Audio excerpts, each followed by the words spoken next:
In the third year of my secret relationship with my brother's best friend, his foster sister came back.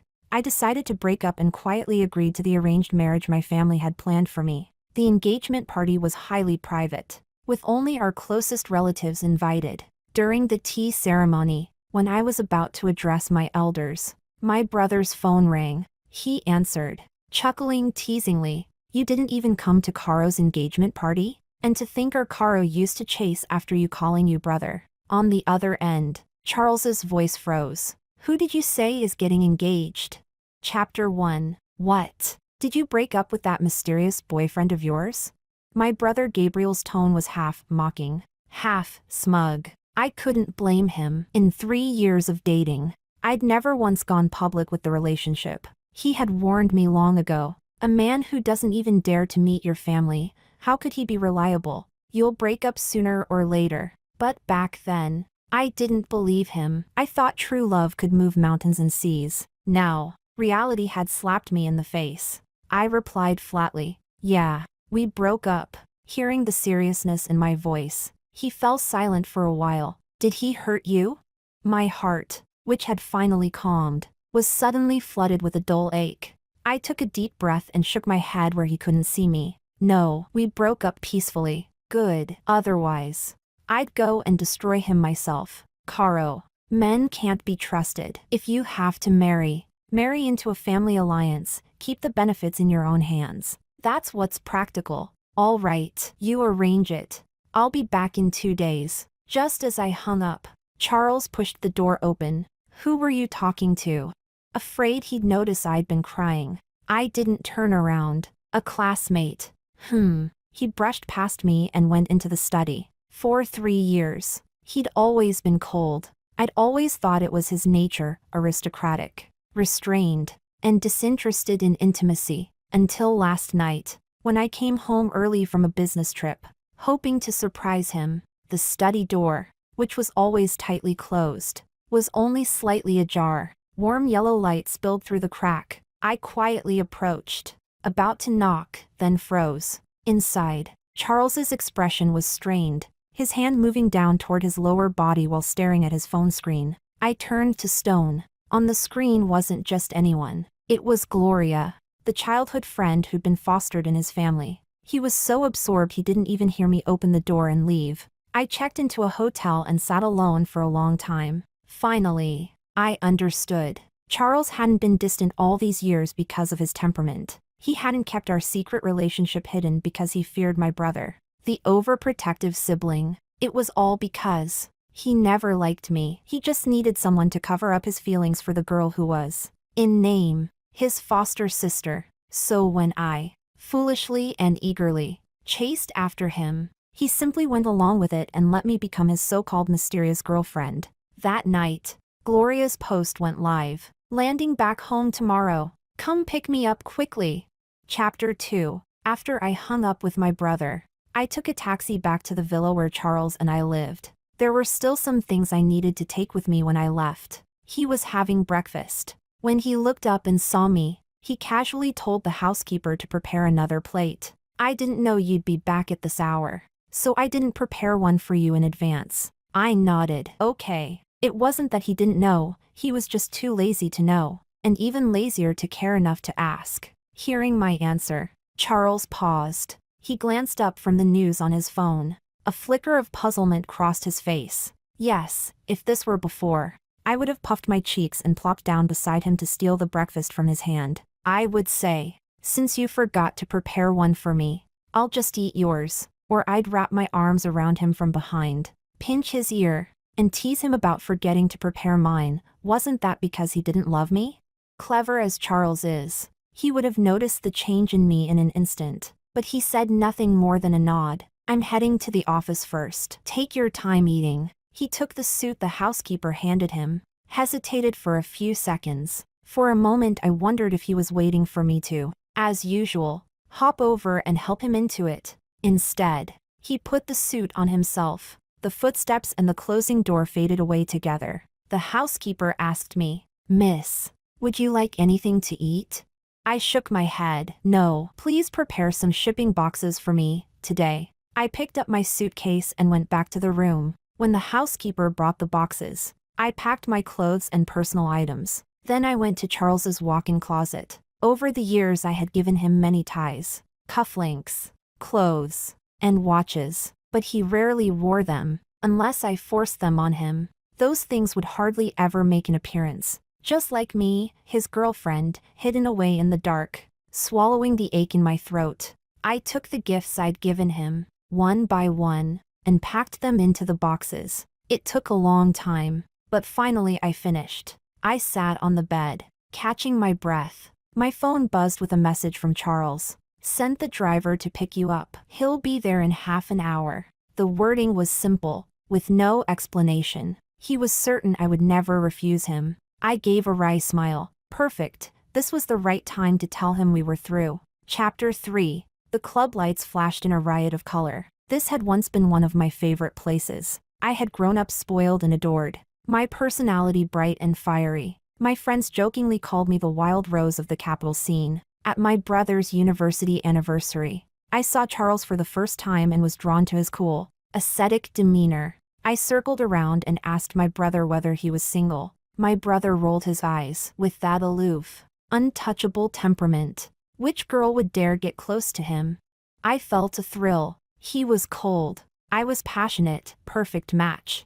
I began to secretly pursue him with abandon. I even changed my college choice from City A to City C, where Charles was. When my brother found out I'd changed my application, he scolded me angrily. But despite his scolding, he cared. He called Charles and asked him to keep an eye on me. I smirked to myself. Everything was going according to plan. Back then, I thought I was brilliant. Charles and my brother were both part of my design. Only now do I see how pitifully foolish I was. A waiter led me to the private room door. Inside, the atmosphere was lively. Someone jeered. "Charles, you're always so protective of that little girlfriend of yours and rarely bring her out for the brothers to meet. Now that Gloria's back, your foster sister you loved since childhood, I want to ask, who's more important to you? Your girlfriend or your sister?" My steps stopped. I held my breath, waiting for an answer. Charles swallowed a mouthful of wine without replying. Gloria stomped her foot in anger and pouted at him. "Brother!" Only then did Charles curve the corner of his mouth into a smile. Crystal glasses chimed against the marble table. His cool voice sounded. "A girlfriend can be replaced. A sister is only one. Who do you think is more important?"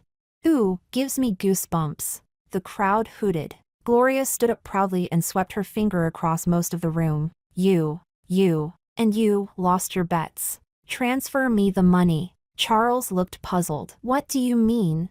Gloria explained. "They bet on whether you care more about your girlfriend or me. Each loser owes me 200,000. The group hauled in mock pain and took out their phones to transfer money. Charles sneered at their exaggerated reactions. "Serves you right." I lifted my hand and knocked on the private room door. Chapter 4. The lively atmosphere suddenly stalled. Charles looked over. The seat beside him had been vacated automatically. Charles hadn't taken me to meet his friends many times, but when he did, he usually treated my presence with some importance. When I had been nearly driven away by his coldness after chasing him for so long, he once offered to bring me to a friend's gathering. That time his friends said to me, "Sister-in-law." Besides Gloria, Charles has hardly ever brought any other girls here. Back then I only took Gloria as his little sister and didn't think much of it. I even sweetly believed that Charles, though outwardly aloof and inexpressive, still cared deeply for me. Now,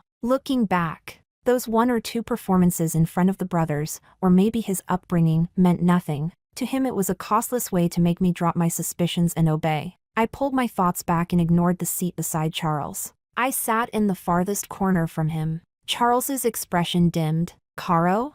I smiled without answering. Gloria came over with a glass of wine. "You must be Carolina Gia, right?"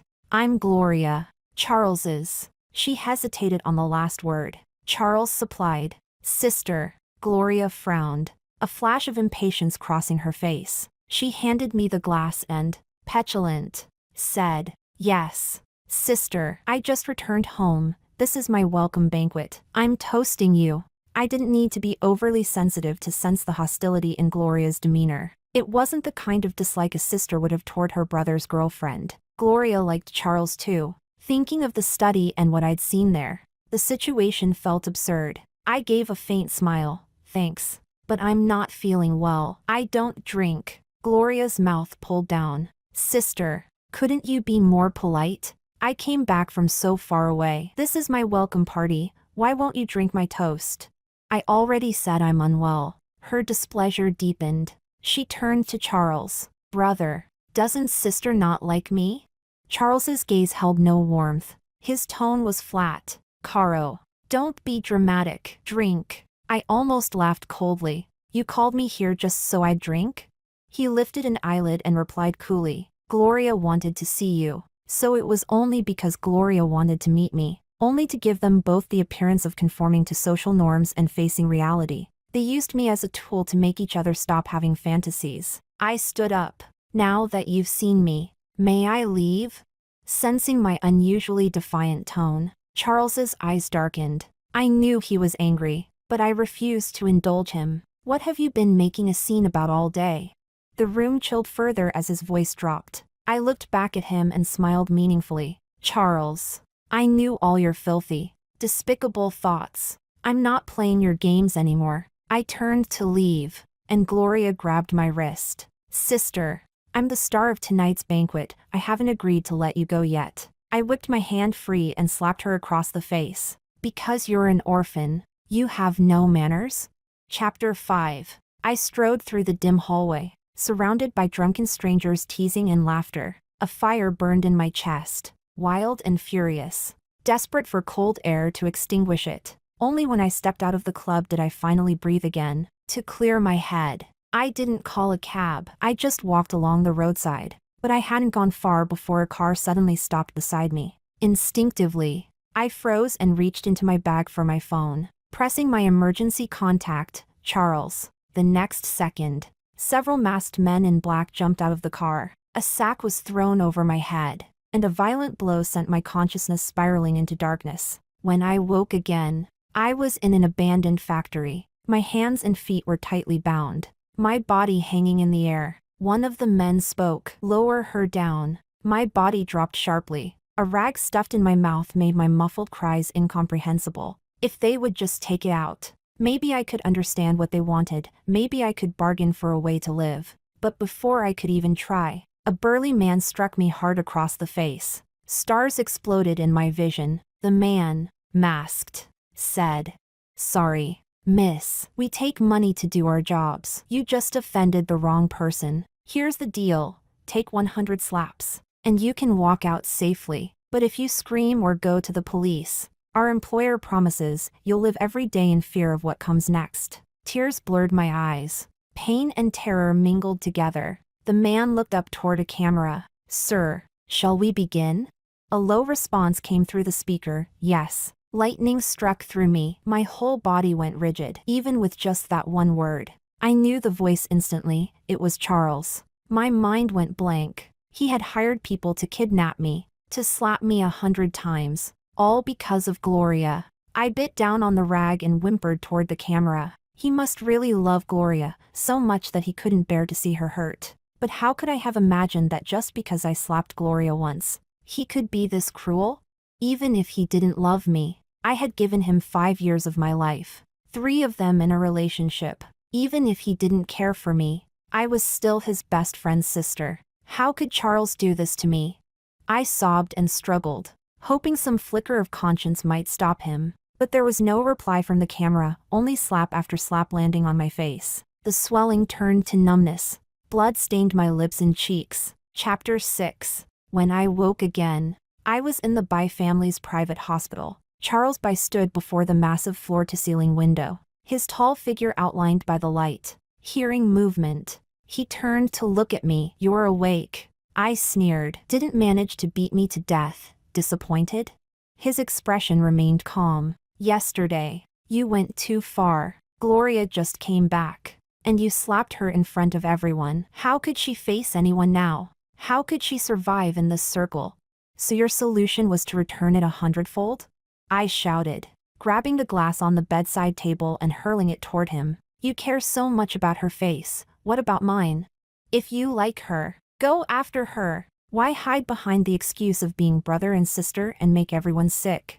Carolina, he barked, trembling. For once, emotion cracked through that usually expressionless face, shadows roiling across his features. Charles glared at me. Gloria will only ever be my sister. Calm yourself. Stop being unreasonable. He turned and walked toward the door, but paused. With his back to me, his voice dropped low. I'll make it up to you. You've always wanted to tell your brother and parents about us. Next month, I'll go with you to visit them. My lips twitched in bitter irony. I'd wanted that for years, yet every time I brought it up, he'd had an excuse. Now, with Gloria back, he was suddenly willing. Was it because he was afraid that seeing her again would make him lose control? And he needed me to anchor him, to force himself to give up on her?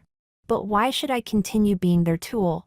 I sent my brother a message. I'll be back tomorrow. Chapter 7. On the way home, Charles sat silently in the back seat of the Maybach. His assistant, after rehearsing his words several times in his head, finally couldn't hold it in any longer. Mr. Bai, if you keep favoring Miss Gloria and hurting Miss Carolina like this, I'm afraid she'll truly lose heart. The air around Charles darkened, but he said nothing. The assistant, gathering his courage, went on. Miss Carolina has always treated you so well. Back in school, she was known as the campus beauty. From the first day she enrolled, she was surrounded by admirers, but she only had eyes for you. She used to be so bright and bold, but she's changed so much for your sake. You didn't like her tight dresses, short skirts, or wavy hair, so she started wearing white dresses instead. You didn't like staying up late, and when your health worsened from overwork, she searched everywhere for remedies and recipes to nurse you back. She even learned to make soups herself. Her hands got blistered those first few times from the heat. When you were hospitalized for a stomach hemorrhage after a business dinner, she cried the entire night. The next morning, she still smiled at you, pretending nothing was wrong. The assistant stopped there, unable to continue. Even he felt sorry for Carolina. He had been her schoolmate and had once seen the radiant, carefree girl she used to be. Now, seeing her constantly suppress herself to please Charles, and still never measuring up to Gloria in his heart, he couldn't help feeling that she didn't deserve such pain. Charles stared out the window and cut him off in a low voice. You talk too much. But the assistant couldn't stop, thinking of his own lost love. He sighed softly. Mr. Bai, people's hearts are limited. Once disappointment piles up, it's hard to undo. Charles's chest tightened sharply. His mind suddenly flashed back to that night, after the stomach bleeding incident, when he woke to see Carolina's red, tear-stained eyes and forced smile. Then another memory, her first attempt at making soup for him. He had noticed the blisters on her hands. He'd only taken one sip before telling her, "Don't make this again." He hadn't wanted her to hurt herself. Back then, disappointment had flickered in her eyes, but she quickly raised her head and smiled. Guess you don't like porcini chicken soup. Next time, I'll make lotus seed and longan dessert. The image shifted again to yesterday's surveillance footage. Carolina, bruised and disheveled, staring at the camera with tear-filled eyes. Suddenly, Charles found it hard to breathe. He gave a sharp order. Turn back. Go to the hospital. The assistant's face lit up. He immediately made a U-turn. Just as the car stopped in front of the hospital, Charles's phone rang. Gloria's voice came through, trembling with a sob. Brother, I slipped in the bathroom. It hurts so much. Charles's grip on the phone tightened. He looked up and saw the light still on in Carolina's hospital room. On the phone, Gloria's voice turned soft and coaxing, urging him to come home. Charles took a deep breath and glanced at his assistant. Back to the old house. The assistant hesitated, about to speak. Charles's voice rose sharply. I said, go back. The assistant flinched, startled, and started the car. Chapter 8. I stood before the glass window, wanting to quietly think about the future in the stillness of the night. Then I saw Charles's car return. My heart gave a faint tremor. I didn't know why he had come back. Was it to continue lecturing me? To warn me never to bully Gloria again? Or had guilt brought him here? To apologize? But in the next instant, when the car turned around and drove away once more, all those possibilities became unanswered questions. I smiled. At last. With resignation. It didn't matter anymore. I stayed awake the entire night. I deleted everything about Charles from the notes on my phone. Then opened my photo album and erased every picture and video connected to him, one by one. When I was done, dawn was just breaking. I walked out of the hospital into the pale light. The sky was still dim, but the road to the airport was smooth. Leaving him turned out to be far easier than ever getting close to him. A quote I'd once seen online suddenly surfaced in my mind. Fate will keep making you go through the same things until you give a different answer. When you finally let go of the wrong people and things, your life will flow smoother than you ever expected. Maybe even the heavens were reminding me, cut your losses in time, and blessings will follow. The plane landed smoothly at a city's airport. My brother stood leaning against a pillar, sunglasses on, waving at me from afar. Finally decided to come back. Seeing my family again, standing on familiar ground, stirred countless emotions inside me. I forced them down and raised a brow at Gabriel. Yeah, just wanted to check if you've been managing my property properly. Gabriel laughed out loud, still the same little firecracker, never losing an argument. Then he reached out his long arm and pulled me into a hug. All right, I'll swallow my pride if I have to. Having my sister back matters more. The tears I had just held back instantly welled up again. I lifted a hand behind his back to wipe them away. Let's go. Gabriel released me and patted my shoulder. I've got a surprise for you. What surprise? He smirked, tilting his head toward a direction behind him. A bad premonition prickled at my temples. I turned to look. There, standing out distinctly among the crowd, was a man. Gabriel's tone was calm, almost amused. Come on, say hello to your future fiancé. Chapter 9. My heart nearly stopped. Gabriel's efficiency was unbelievable. I had only agreed to the idea of an arranged marriage 2 days ago, and now he'd already found me a fiancé. The problem was, I'd been slapped 100 times, even though the hospital had treated me carefully and the swelling wasn't as bad now. Anyone who looked closely could still tell. I didn't want my brother to worry, and I wanted to take revenge myself. So from the moment I got off the plane, I'd kept a mask on my face. That was the only reason no one had noticed. But now, like this, Gabriel actually wanted to introduce me to my engagement partner. My feet felt glued to the floor, refusing to move. Gabriel noticed my hesitation and chuckled. What's wrong? You've never been afraid of anything. How did 5 years in City C turn you into such a timid little thing? I stayed silent, my mind racing for an excuse. Let's skip it today. I'd rather not meet him. Gabriel frowned. Why not? I touched my mask. I just had a cosmetic procedure done. My face hasn't recovered yet. I'm afraid if he sees me now, he'll get scared and reject this perfect match you picked for me. Gabriel, who knew nothing about such things, tried to reassure me. What's there to worry about? Everyone in City A knows how beautiful you are. Besides, he's not that kind of shallow. Before he could finish, the man we were supposed to meet began walking toward us. I quickly took a small step forward and tugged on Gabriel's hand, pleading softly. Brother. Gabriel stopped mid-sentence, sighed, and gave in with a helpless nod. Fine. He turned and walked over to the man. They exchanged a few words in low voices from a distance. The man glanced at me several times while listening to Gabriel. I forced a polite smile and nodded back. When he gave a small nod of acknowledgement and turned to leave, my heart finally relaxed. Back home, my parents were overjoyed to see me. I used the same cosmetic treatment excuse for my face, and they immediately believed it. Their worry turned into excessive care, offering me tonic soups, rare fruits, and every delicacy they could think of. From morning to night, the kitchen never rested. Between my parents and the housekeeper taking turns cooking, I gained several pounds in just a few days. Half laughing and half pleading, I said, "Please stop feeding me like this."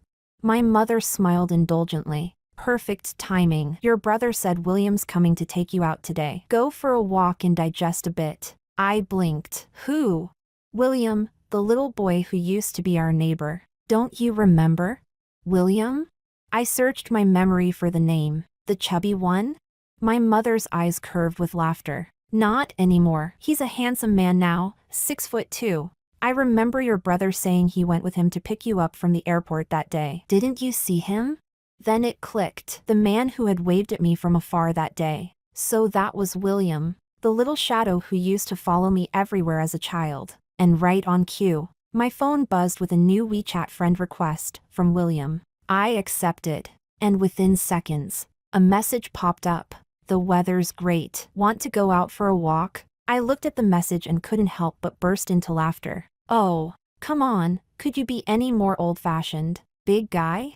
Chapter 10. By the time I finished doing my makeup and went downstairs, William was already sitting across from my mom. They were chatting comfortably, and the smile on my mother's face hadn't faded once. Clearly, she was very satisfied with my arranged fiancé. I gave a small cough, and their conversation came to an abrupt pause. My mom quickly waved me over and pointed to the pile of gift boxes stacked like a small mountain beside the coffee table. Look, these are all the gifts William brought for us, and for you. I froze for a second. Judging from the brand names, the gifts included luxury handbags, jewelry, skincare products, deer antler tonic, ginseng supplements, and even boxes of fine wine, tea, and cigarettes. Anyone who didn't know better would have thought he'd come straight to propose. Instinctively, my mind drifted elsewhere. I remembered how many times I had begged Charles to come with me, to finally make our relationship public in front of my parents.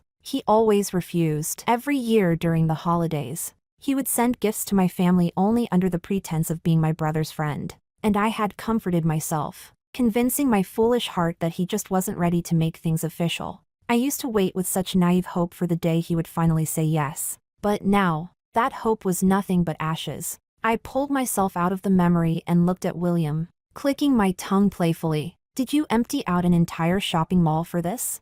My mom chuckled, gently patting my arm. Don't talk nonsense. William smiled, his tone light but sincere. I was just worried my gifts wouldn't be enough to persuade Miss Caro to accept my invitation. My mom laughed and ushered us toward the door. Perfect timing, our Caro hasn't gone out once since coming home. I'll leave her in your care today. William responded politely, his manners impeccable. Once we got into the car, the sudden intimacy of the small enclosed space made things a little awkward. I tried to make small talk, tossing out casual topics here and there. Thankfully, William could catch every one, and when a conversation began to trail off, he would effortlessly open a new, interesting one. Gradually, my nerves eased, replaced by a quiet comfort I hadn't felt in a long time. Then my gaze fell on his car charm. It was a round acrylic keychain with an old sticker of the Monkey King, Sun Wukong, on it. The sticker was clearly aged, but well preserved, handled with care over the years.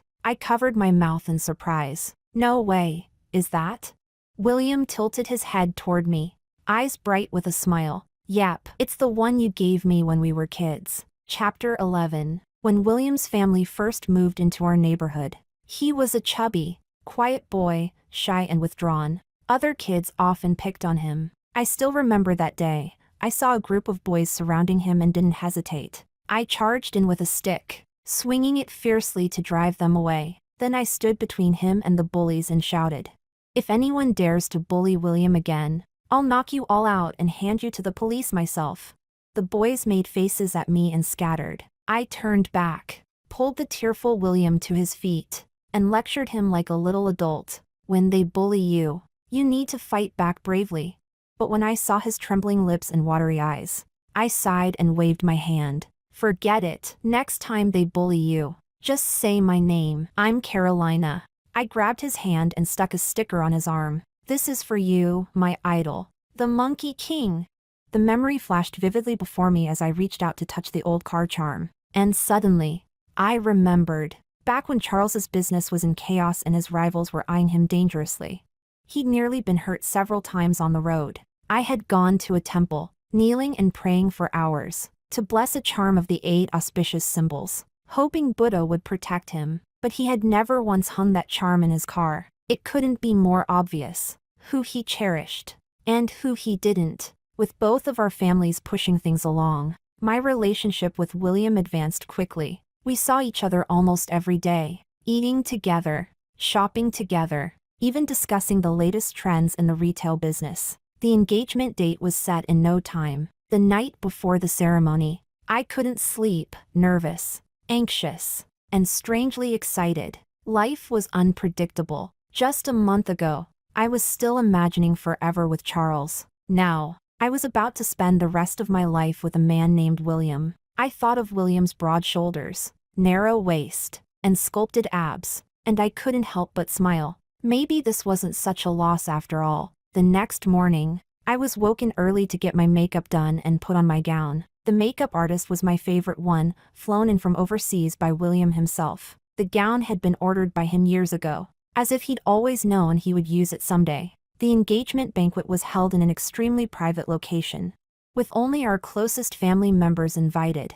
During the tea ceremony, as I was about to address the elders, my brother's phone rang. We didn't think much of it. He stepped aside to answer, smiling faintly as he teased, "You're really not coming to Caro's engagement party? To think our Caro used to chase after you calling you brother." On the other end, Charles's voice froze, his tone edged with anger. "Who did you say is getting engaged?" Chapter 12. My brother frowned in confusion. "Caro, my sister. Of course. Didn't you get the invitation?" By then, the engagement ceremony was almost over on my end. Gabriel approached me with a puzzled look. "Strange, Charles sounded like he'd swallowed gunpowder when he heard you were getting engaged." "Caro, didn't you tell him?" My heart skipped, and I quickly changed the subject. Before the engagement, Gabriel had told me I should invite Charles. He'd said, "I'm on good terms with him, and he's looked after you all these years in City C. It's only right to invite him." I had pretended to agree, but secretly kept the invitation. Later, I told my brother that Charles was too busy to come. A man so cold and ruthless to me had no right to attend my engagement. I'd assumed that after I left City C, he would focus on resolving things with Gloria, that they'd finally break free of social taboos and be together. I'd also thought that between us, except for vengeance, there would never be any connection again. But who would have thought he'd reappear now? Of all times, at my engagement. Unbelievable. I was frowning in irritation when a candy suddenly appeared in front of me. William dangled it between his fingers, smiling. "It's our own wedding candy, we should at least eat one, right?" I couldn't help but laugh. "Then I won't refuse. My dear fiancé." Chapter 13. When the engagement banquet finally ended and all the guests and relatives had left, William and I sat together in a daze, talking about old memories and sharing dreams for the future. Night had grown deep. William held me in his arms, reluctant to let go. "Let's get married soon," he murmured. "That way I won't have to send you home anymore." I looked up at his eyes, soft and shining like a puppy's under the dim light. Smiling, I brushed his hair and whispered near his ear. Soon, William started the car and drove me toward home. A light rain drizzled outside, misting the windshield. The wet scent of grass and earth filled the air, silvered by the reflection of moonlight. At a red light, my phone rang. It was my brother. I smiled and urged William, "Drive faster. My brother's already nagging me to come home." William laughed. "As you wish, princess." I answered the call. "I'm almost home. Don't worry." Gabriel's voice came through the line. "Caro, did Charles call you?" Hearing that name for the second time that day, a chill spread through me. "No," I replied quickly. I was about to tell him not to mention that man again when Gabriel's confused tone broke in. "That's strange. He just drove here from City C. When he found out you weren't home, he asked for your engagement address and left right away. He didn't look good, and he was driving fast. I'm a little worried." Then he laughed lightly. "Looks like all those years of calling him Brother Charles's weren't for nothing. He's rushing over in person to bless your engagement." A bad feeling gripped me. Blessing me? Unlikely. Losing control? Much more possible. Knowing his proud, self-centered nature. Being dumped quietly like that would have stung his ego. But I no longer owed him my concern. "William, be careful driving." Before I could finish, a black Maybach suddenly tore through the rain and darkness ahead, splattering sheets of water across the road. Chapter 14. William slammed on the brakes. The tires screeched, stopping just in time to avoid collision. My heart stopped for a second. William quickly unbuckled his seatbelt and turned to me. "Are you hurt?" I shook my head, pale but smiling faintly to reassure him. Then I looked up through the rain-smeared window and saw Charles stepping out of the car. The rain blurred everything, drumming hard against the glass. But even through that fog, I knew it was him. My hands trembled involuntarily. William noticed him too, not understanding the situation. He squeezed my hand tightly. "Don't be afraid." The steady look in his eyes calmed me. Yes, this was City A, my home turf. I didn't have to fear Charles anymore. As I gathered my thoughts, Charles had already reached the passenger side of our car. He lifted a hand and knocked on the window. His lips moved slowly, clearly forming the words, "Caro, get out." William finally realized the man was here for me. He unlocked the door with a soft click, ready to get out, but I grabbed his arm. "I'll talk to him," I said firmly. Though City A and City C were different cities, their business circles were deeply connected. The Bai family and William's family inevitably had dealings. I didn't want to cause him unnecessary trouble before we were even married. Seeing the resolve in my expression, William hesitated, then nodded. "Baby, if anything happens, call for me right away." Before I could reply, Charles knocked again, harder this time, his eyes darker, more impatient. I unlocked the door, stepped out, and closed it behind me, shutting off the warmth and light of the car from the cold, rain-soaked night outside. Chapter 15. A faint smile rose in Charles's eyes. He grabbed my hand and started leading me toward his car. I yanked it away. Charles frowned. "Caro, don't throw a tantrum. You'll catch a cold in the rain." I laughed softly. "Charles, what are you doing here?" He smiled too, but there was no warmth in his eyes. Only a sharp, chilling glint. "What? Am I supposed to just sit back and watch my girlfriend become someone else's wife?" I sneered and turned away, ready to leave, but his hand clamped tightly around my wrist. Charles pulled me back with force, gripping my chin so I had to look at him. Word by word, he said, "Carolina, I never agreed to break up." His voice trembled slightly. "You blocked me, changed your number, erased everything from our house. I didn't care. Just come back." I pushed him off, my cold eyes void of emotion. "Charles, it's not about what you accept anymore. I don't want you." I turned and strode away. Charles followed after me, but before he could reach me again, William stepped between us. "Sir," he said evenly, "show some respect." A violent, poisonous fury darkened Charles's whole expression. He tightened his jaw. "What if I say I'm taking her with me, right now?" William brushed imaginary dust off his sleeve, smiling faintly. "If I can't protect my fiancée on the very first day of our engagement, how could I ever expect her to trust me later? She's not yours to call Caro." Charles roared and swung a fist at him. The two men collided, grappling, neither willing to back down. No matter how I shouted, neither stopped. "What are you doing?"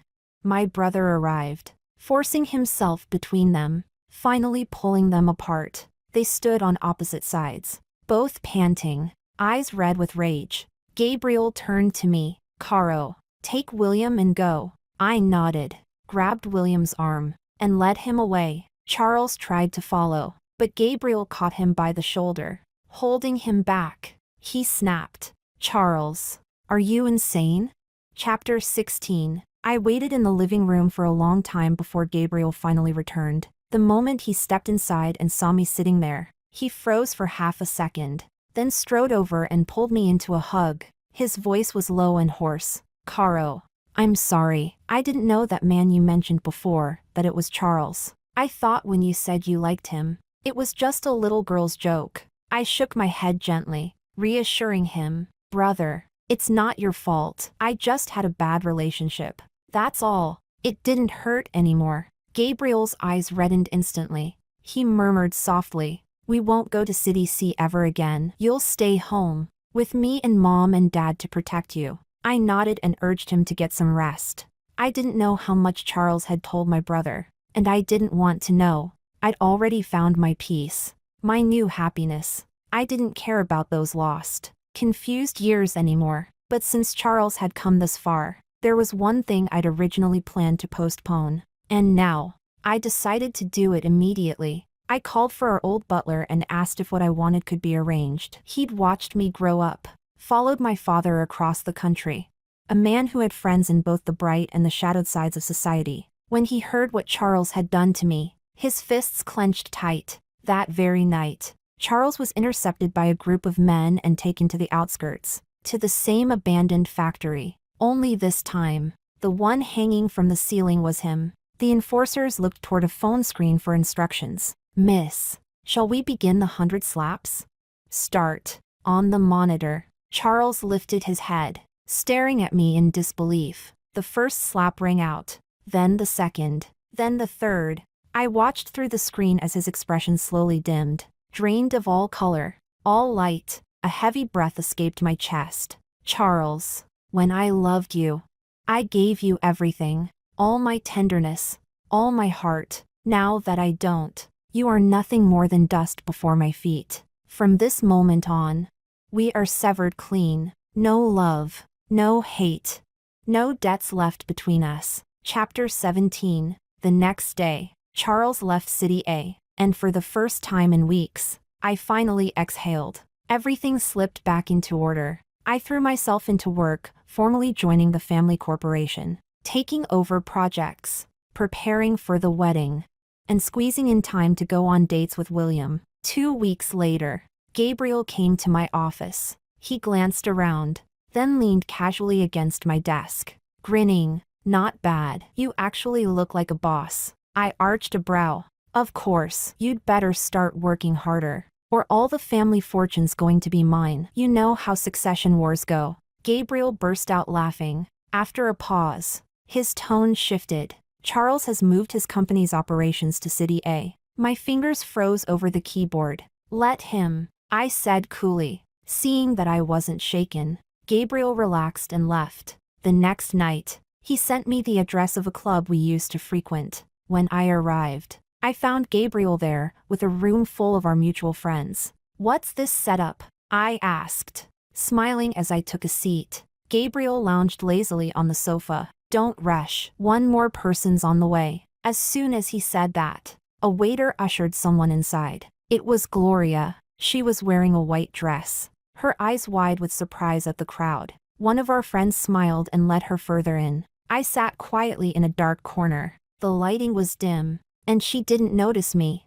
Soon, people started raising their glasses to her, one after another, and then I understood. This was Gabriel and our friends, helping me settle the score. Gloria, too, began to sense something off. She tried to excuse herself, claiming she had to leave. Someone blocked the door. "Miss Bai, you came all this way. We arranged this just for you. Leaving now would be a bit rude, wouldn't it?" Her smile looked worse than tears. "I'm really not feeling well today. I can't drink anymore." No one cared. When she pulled out her phone, someone snatched it away, laughing. "Calling your dear brother Charles?" Another chimed in. "No need. We've already called him for you. He'll be here soon." Gloria's eyes reddened. "You're all bullying me. When Charles Gidge gets here, he won't let you go." The group burst out laughing. "Oh, so Charles dotes on the Bai family's little foster daughter that much?" Amid the laughter, Gloria crumpled into herself, trembling. Someone grabbed her arm and forced a drink into her hand. She cried, struggled, but couldn't escape. I sat in the corner, watching, and I didn't feel sorry for her. You only understand pain when the rain falls on you. Only when revenge is repaid can the slate be clean. Charles burst into the room, cutting through the crowd to pull Gloria into his arms. She clung to him, sobbing, accusing. Charles roared, "Are you all out of your minds?" Gabriel sat in the center of the room, a single light pooling over him. He lifted his glass, his voice as cold as ice in whiskey. "Charles, did you really think you're the only one with a sister? That only your sister deserves to be treated like a treasure?" He slammed the glass onto the floor, shattering it. "Take Gloria and get out. From this moment on, our brotherhood," he gestured toward the broken shards, "is as shattered as that glass. The next time we meet, we'll be rivals." Charles's expression flickered, pained, but with Gloria still trembling beside him and so many eyes watching, he had no choice but to leave. Just before stepping out, he stopped and said quietly, "What I owe Caro, I'll repay in full." "Get out!" Gabriel shouted, voice cutting through the air, and just like that, the night and the reckoning was over. Chapter 18. Gloria had secretly followed Charles to City A. When Carolina left for City A, Charles moved his entire business there too, and that made Gloria uneasy. Fear gnawed at her chest. Once they got into the car, she'd burst into tears, pouring out everything that had just happened to her. The humiliation, the bullying, the fear. Charles listened quietly, not interrupting once. When she finally stopped, trembling, waiting for comfort, he said softly, "But didn't you do the same thing to Carolina back then?" Gloria froze. She looked at him in disbelief, as if she hadn't heard him right. "Brother, didn't you say I'd always be the most important person to you?" "That was before." Her pupils constricted sharply. Charles went on, voice cold and level. "Gloria, from now on, you're just my sister. Don't get involved in my affairs, and don't cause any more trouble for the Bai family." His gaze cut into her like ice. "Don't make my parents think that taking you in was a mistake." Gloria went rigid. She knew then, something fundamental between them had changed. In the past, she had always been aware that Charles's feelings for her blurred the line between sibling affection and something deeper, and she had felt it too. But the Bai parents were deeply traditional, conservative to their core. They would never allow such a thing to exist. Gloria knew that if she crossed that line, she would lose everything: the Bai family name, her identity, her place in their world. So she had chosen to keep that delicate balance, enjoying Charles's devotion and protection under the guise of a sister's bond. Until, one day overseas, during a phone call, Charles had casually mentioned his current girlfriend, Carolina. Gloria sensed it immediately. Charles had fallen in love. Not like before, when he dated women as shields to hide behind. This time, he was truly, unknowingly, in love. So Gloria flew back home at once. She couldn't let that happen. She had to see for herself what kind of woman could make Charles forget her. And that led to the incident at the club, the night of her return. She had publicly humiliated Carolina. To show her, to show everyone, that she, Gloria, was the one Charles cared for most. But that was only 2 months ago. Now, everything had turned upside down. The one being humiliated, mocked, and overpowered was her. Gabriel had hidden his identity, deliberately approached her, lured her into this trap. Then, with a cruel smirk, he'd said, "You think my sister doesn't have a brother to protect her?" Even that, she might have endured. After all, she had indeed once felt a fleeting attraction toward Gabriel. But now even Charles, even he said to her, "You did the same thing to Carolina. What are you crying about now?" In that instant, Gloria heard it, the shattering sound of her entire world collapsing. Chapter 19. Every night, I could see it, the shadow of that familiar Maybach parked beneath my window. It always came late, long after midnight, and disappeared again before dawn. Night after night, month after month, Charles never contacted me again. He just used the silent routine to show me his obsession. But to me, it was pathetic. If he was going to regret it now, then why do all that in the first place? He'd broken me completely, and only when my love was gone did he finally turn back. As my wedding to William approached, business wars between the two men erupted behind the scenes. A series of clashes, wins and losses. Neither of them told me. Only Gabriel, ever the gossip, gleefully reported every round of the battle to me. Then, when the timing was right, he'd swoop in to profit off both sides like a fisherman catching tired rivals. "You're shameless," I said, rolling my eyes. He laughed loudly. "Hey, it's just business. No profit. No point living. I'll give you a cut as part of your dowry. How about that?" My eyes brightened. I stretched out a hand. "Deal." The night before my wedding, the skies over City A lit up with a grand firework display. The entire city was in awe. 2 messages popped up on my phone from an unknown number. "Come outside and watch the fireworks. Sending you off for your wedding." I deleted them without hesitation. They were just fireworks. My husband could afford far better. He was nothing more than a clown performing for his own misery. The next morning, I woke early for makeup, slipped into my bridal robe, and posed for photos. Before coming to pick me up, William sent a message. "Caro, I'm coming to marry you. I replied with a playful sticker of someone squatting. Laughing. The wedding was magnificent, filled with laughter and joy. 3 days later, when we returned home for the family visit, Gabriel handed me a thick envelope quietly. He gave this. Gabriel said it's compensation for you. It's most of his fortune. He left it at that. I took it. Yes. He owed me that much. The next day, I instructed my fund manager to donate every asset, movable and immovable alike. I was happy, and I wished, sincerely, for more people to be happy too.